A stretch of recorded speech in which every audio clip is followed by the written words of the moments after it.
I don't normally talk gaming on this channel. Don't get me wrong. As you can see from my background, there are other places where I talk gaming, talk anime, things like that. But when we see an intersect between open source licenses and gaming, well, that's where I come in. So, this all started when an update was made to the Wii Homebrew channel GitHub. This change was made by Markin, the same Markin you know as Hector Martin. Now, before the whole Linux kernel stuff and Asahi Linux stuff, they were very involved in console hacking.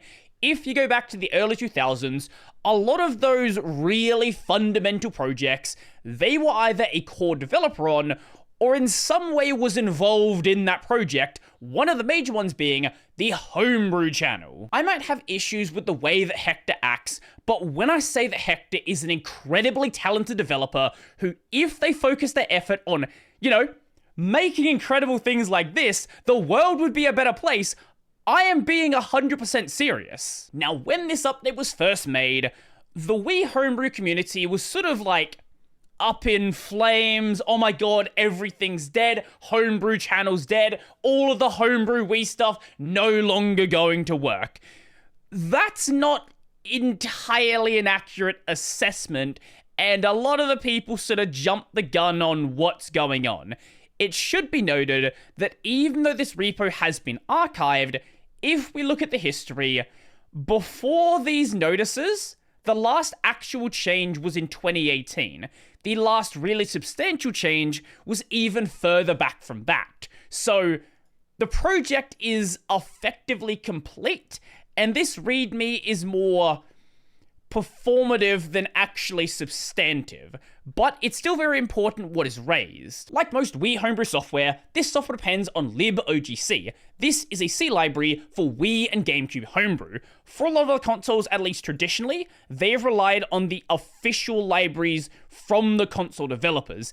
This puts them in a weird legal grey area where they're making use of official SDKs without official licenses, and you really don't want to get on the bad side of a company like Microsoft. Libogc is supposed to be a completely separate implementation of a C library, so you can do everything freely on the Wii and probably not piss Nintendo off. After development of the Wii Homebrew channel had already started, we discovered that large portions of Libogc were stolen directly from the Nintendo SDK, decompiled and cleaned up, including portions directly copied from the SDK header files. One example is this right here. If you compare it with, this is in Libogc, this is in the Nintendo SDK. And, I think it's pretty fair to say that these sections, at least, are identical. There are also bits of documentation copied from Nintendo SDK documentation, as well as executable binaries disguised by being called data in the identifier that are copied verbatim from the SDK. We thought the least significant parts of Libogc, such as the threading implementation, were original, and reluctantly continued to use the project or distancing ourselves from it. Had we known the extent to which Libogc was tainted, this means making use of incompatible licenses, illegally using proprietary software, things like that. When we first bootstrapped the Wii Homebrew community with the release of the Twilight Hack and other tools, we would never have condoned the use of DevKit Pro and Libogc, and we would have committed to developing an alternative library without copyright infringement issues. However, this fact was hidden from us at the time, as the DevKit Pro and Libogc developers always presented their offerings as completely free of any copyright problems, and these issues were not publicly documented despite Libogc existing long before the release of the Wii as a GameCube development library. By the time the truth became known to us, the Wii Homebrew ecosystem was already established and locked into Libogc. This was particularly insidious, as it is precisely those without access to or no intent to reference the leaked Nintendo SDK that were deceived. Those with a copy of the leaked SDK and eager to browse its documentation headers could quickly see the extent of the copying, but were unlikely to raise the alarm. Now, whilst this is the opening statement of the README, this is also not new information, and by not new information, I mean really not new information. Ignore the scuffed Spanish to English translation. This is something Hector had already raised around 2008, 2009. This post specifically is from January 29th, 2009. And Wintermute, a current developer of Libogc, recently commented on this. The official stance of the project is that we have no interest in litigating something that occurred 21 years ago. My understanding in 2004 was that Shagker, the original developer of the project, had RE'd, reverse engineered code from game binaries that had debug symbols left on the disks. My primary interest was in getting everything compiling and working with DevKit PPC, which required quite a lot of work since what was originally presented to me included large parts of newlib as well as all the rest. In 2008, Markin had an altercation with Shagker about the origins of parts of Libogc when I was told he'd RE'd a leaked SDK. This remains my understanding at this time. We continue to maintain the tools and libraries we steward as best we can, despite people who should know better raising internet mobs over things that it seems they sat seething over for a decade and a half. DevKit Pro is not synonymous with Libogc. DevKit Pro is where Libogc exists as a project. We maintain code and libraries for several other platforms, assisted by many people who are passionate about Homebrew. Basically, the stance of the project is, this happened 21 years ago, and if Nintendo hasn't cared over the past 21 years, it's 21 years ago. Now, that doesn't mean they're doing something within the bounds of the law. There could still be a possibility that Nintendo takes issue with this. But no one has so far.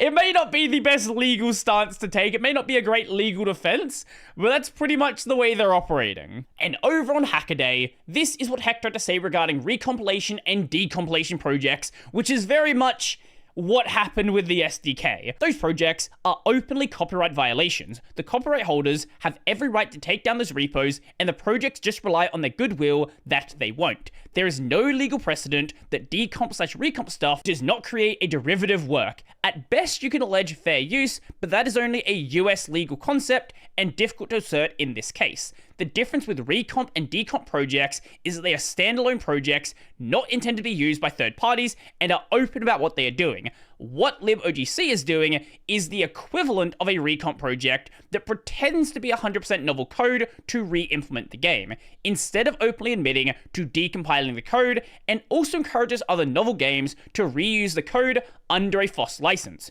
Nobody cares if you do dodgy copyright things in your own personal projects. That is your prerogative. When you do dodgy copyright things and present your work as being completely clean and encourage others to use it, and put yourself into a position of being embedded into an entire community's works, then we have a problem. And of course, you're probably going to think of, what about the whole Asahi Linux thing? Isn't that just the same thing? This is something they explicitly have in their terms about how you're allowed to work on the code base, what you're allowed to know, what connections you're allowed to have, basically to make sure that Apple never tries to sue them. Now, whilst there are a lot of people talking about this because it is the opening argument, again, Hector raised this issue 15 years ago, it's been an issue for 21 years, and it's not the issue actually being raised for why this archival was done. It has recently been revealed that the threading/OS implementation Libogc is in fact stolen from RTEMS. So this right here is RTEMS. It is a real-time operating system. Nowadays, it is making use of primarily a BSD2 clause license. There are other licenses in place for other parts of the project, but for the most part, it is BSD2 clause. But older parts of the codebase are still using the RTEMS license, which is effectively a modified version of BSD4 clause. So the problem isn't using the code, it's licensed in a way where you can use it.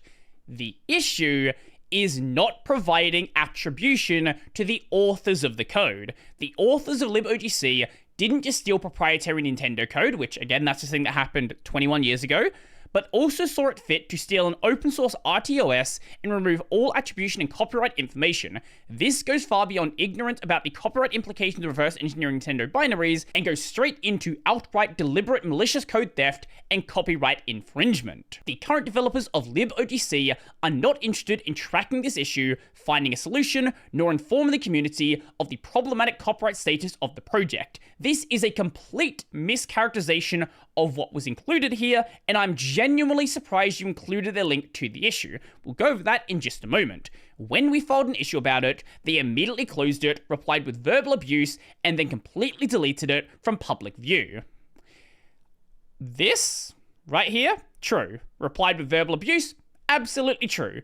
And then completely deleted it from public view, absolute utter lie. So let's go to the issues. If we go to the closed issues, this right here is the one made by Hector, perfectly visible still. This one, address stolen code claims, is made by an unaffiliated third party who read what Hector did and then, you know, went on some big tirade. You didn't make that issue. Don't claim that you did. Another issue pointing out explicit Nintendo SDK code theft evidence filed by another person has also been immediately closed and locked. This is the one I showed earlier. It was closed and locked because they explained the stance of the project and why they don't really see a reason to change it. Now, you might disagree with that reason, still think they should do something about it, and legally they probably should, because Nintendo has been kind of litigious lately. It is with current gen stuff where, you know, they actually have a market to lose. Do they care as much about GameCube and Wii stuff? At least so far, it seems like not. But it should probably still be fixed. For this reason, we consider it impossible to legally and legitimately compile this software at this point and cannot encourage any further development. The Wii homebrew community was built on top of a pile of lies and copyright infringement, and it's all thanks to Shagker, who did the stealing, and the rest of the team who enabled it and did nothing when it was discovered. Together, the developers deceived everyone into believing their work was original. Please demand the leaders and major contributors to console or other proprietary device SDKs and toolkits that you use and work with do things legally, and do not tolerate this kind of behavior. Fully agree, that is something that should be done. But again, when we're talking about Wii Homebrew, as I showed earlier, the last change on the project was from 2018. So this is the issue opened by Hector. It's pretty much just reiterating what I've already read in the README, so I'm not going to read it again. Also linking over to the evidence that RTEMS is stolen. Okay, fair enough. Now the replies here, when I said, I'll grant Hector the abuse thing. If you think there are people in the LKML that don't like Hector, people in this project, it's nothing like the LKML. They have a generational hatred for Hector. This is over 15 years of seething about and hating this person, and they just let it all out here. From Ducko Taco, this has had a bunch of edits. I assume this person's native language is not English, as there are quite a few mistakes here, and many of those has been, like, sort of ironed out. The anger hasn't been, though. This issue does nothing to help the issue, and has no point of existing. We are aware of the allegations about RTEMS, and we contacted Shagko for clarification. It was not copy-pasted, but inspired by it. And here's that email. Hi Dave. Dave is Dave Murphy. Dave Murphy is Wintermute. Really long time no here. I myself have quit console developing already long time ago. Yeah, everything got a bit unpleasant with Mark and turning up, but after all, it was good, and at least for me, a time where I learned a lot. I'm assuming this person also doesn't have English as their first language. Well, when I wrote LWP, I took RTEMS as a source of information, of course, but had to code on the needs of the GameCube/Wii. However, I'd not deny that there might be some similarities. Do you happen to know about those people digging in the code? Is the DevKit Pro and Libogc still heavily used? Now, sadly, the rest of the email chain is not posted. On top of that, naming Wintermute here does nothing and means nothing. It's not like he made it. So in that repo there, Wintermute is explicitly mentioned as, I guess, somebody who is an enabler for the copyright violation, which I think is a fair assessment to make. If you know it's been a problem for all this time, it probably should still be addressed. If you want to have it any better, be a normal person in a community and be the improvement you want to see. Now we get into some of the generational hatred. I know you probably won't do that after the whole Linux shit, but that is how open source works. DevKit Pro does not have the manpower to change it on a whim, so we are dependent on the community to improve it. Guess what? You have the power to change it. Also, have you looked at the other platforms? You are telling people reading this to not have anything to do with DevKit Pro, but the other platforms are nothing like Libogc. So one of the things that Hector said is you should want to have nothing to do with DevKit Pro because of Libogc, because of the copyright violations. It's only Libogc that seems to have these issues. Nothing else under their banner has any problems. This would be like saying you should completely avoid free desktop. Let's imagine, I don't know, Pipewire had some proprietary drivers they'd reverse engineered inside of it. Like, that logic doesn't really make any sense. There was also an idea to have pthread support, but that requires a lot of work we currently don't have. Now we get into his opinion and the true hatred. The next part is my opinion and nothing to do with DevKit Pro or Libogc. Do not take this out of context to be part of the organization or community. This is his own opinion. Markin, don't be a damn douche. I would have hoped to have the shit of the past few years. I am not addressing some of this. Would have made you a better person, but kicking Hornet's Nest without contacting the people and having a civil conversation is a dick move. Stop effing doing it. I do want to address this one here, the Louis Rossmann. It's supposed to say Louis, not Louise. This is something that a lot of people have completely forgotten ever happened. This is when Hector tried to use his position of power in the FOSS community to try and start a hate campaign against Louis Rossmann. The reason for it? Louis Rossmann is apparently a Kiwi Farms user, which, you know, Kiwi Farms, bad website. We don't like Kiwi Farms, and Hector especially doesn't like Kiwi Farms. The truth, though, is that was a complete and utter lie and didn't happen. So what actually happened is, like most popular people on the internet, there was a hate thread about Louis Rossmann on Kiwi Farms. And Louis made an account on Kiwi Farms to comment on the thread made about Louis Rossmann and correct information being said about him. So this just didn't happen at all. This is not some hidden dark web website. You don't need an account to see anything here. You can literally just like look through his account. Every single comment is from that thing. He also has commented on this on his stream in the past. So here is that clip. T1's blocking legal content is important. I don't know what T1S means. I have commented on that site only in my old thread. So one of the things that's been used to defame me in the past is people have tried to call me a, quote, Kiwi farmer and then associate me with the most negative parts of that website. I remember doing research on this because I remember reading a news article that said Kiwi Farms is this website where they go after large creators and they encourage them to kill themselves and all this nasty shit. And I kind of thought to myself, you know, I have 1.7 million subscribers. I wonder if I have a thread of myself. And needless to say, I do a search. There's a 9-page fucking thread where people are talking about me. And I've been one of those people my whole life where if people are talking about me, I'd like to be in the room for it. I use the Notes app in Nextcloud and I take notes. Yeah. Sorry about the side tangent, but I really did want to bring this up because a lot of people just ran with it at the time. Anyway, back to Daco Taco. You're losing respect from all kind of communities who know better than you do about what is going on, let alone from people who looked up to you.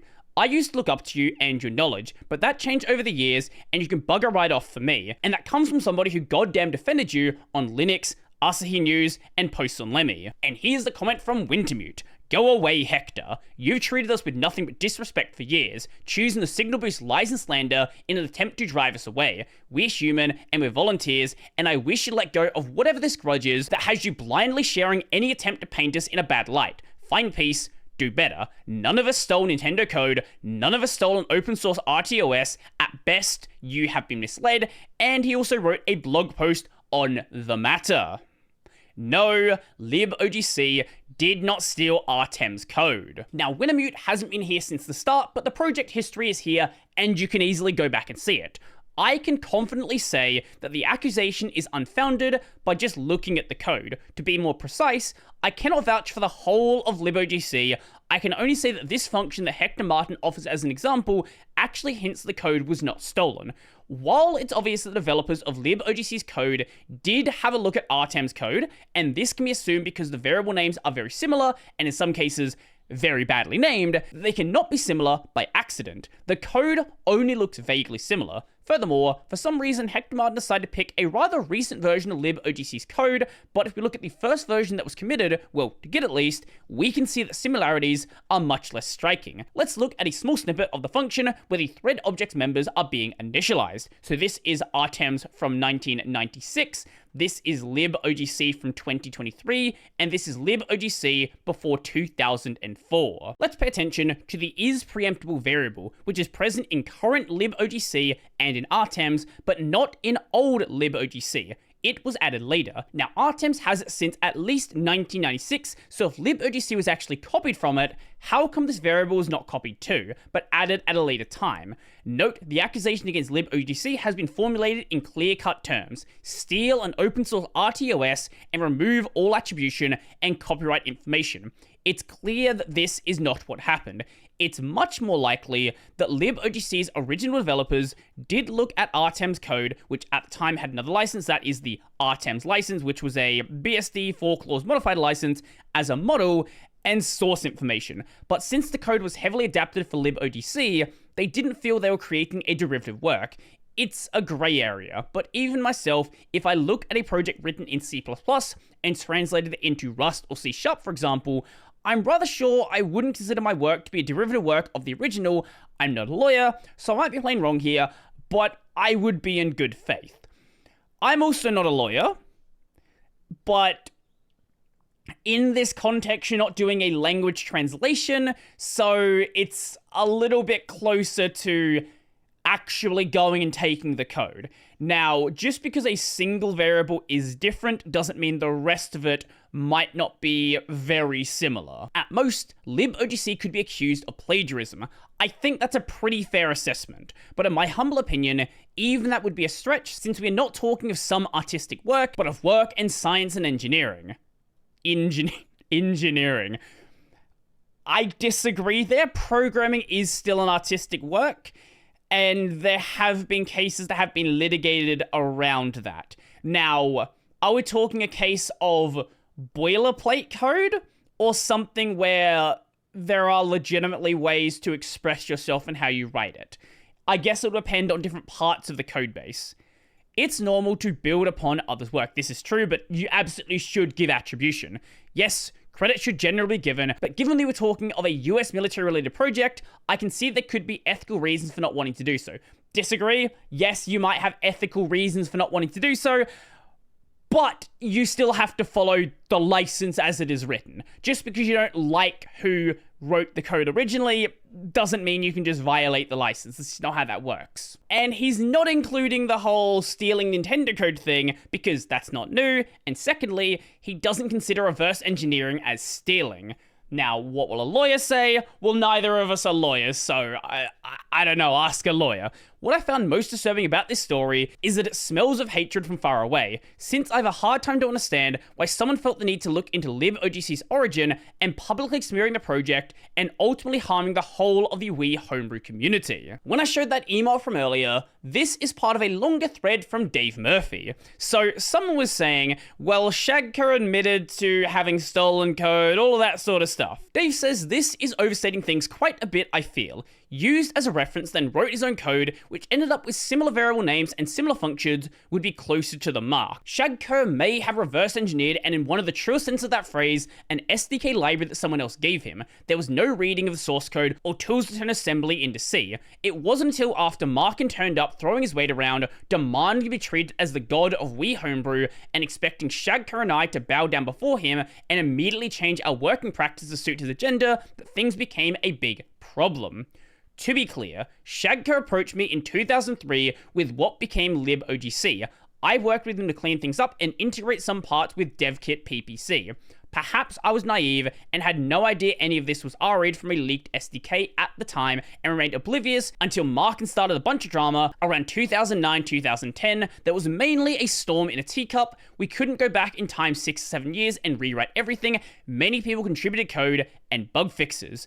Libogc was its own thing by that stage, and Nintendo hadn't come after us at all. We know for a fact Nintendo have used DevKit Pro tooling for various things. There are server logs showing people at Nerd installing tools and libraries. We've done a lot to help homebrew ecosystems over the years. Many people appreciate that. Many people have leveraged the experience gained using our tools into well-paying jobs. I'm sorry for whatever has gone wrong in Hector's life that he feels the need to lash out at us 14 years after he heard that parts of Libogc were RE'd from SDK code. I hope he finds peace one day. I have family and my own things to deal with. I have little time for internet drama. This is a situation where, frankly, it didn't need to become a big deal. Most of it is based on code from 21 years ago, raised as an issue 15 years ago, and the rest of it, yeah, there are copyright violations in this project, and they absolutely should be addressed. But they could easily be addressed. If you know things are copied, they could easily be addressed by just making a pull request and be like, hey, here are the license issues, or just making an issue saying this needs this license, this needs this license. Like, you already have evidence that things are stolen, so just, like...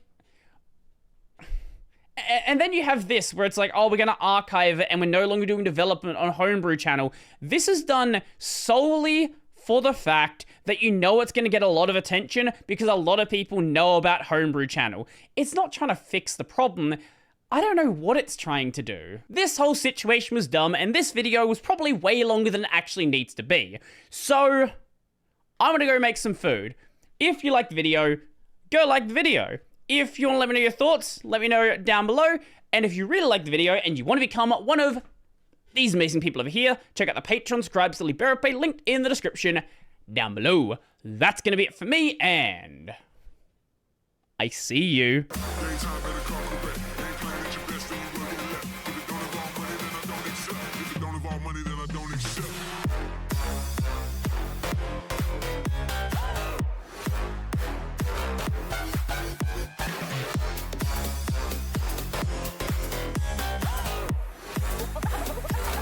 Something like this.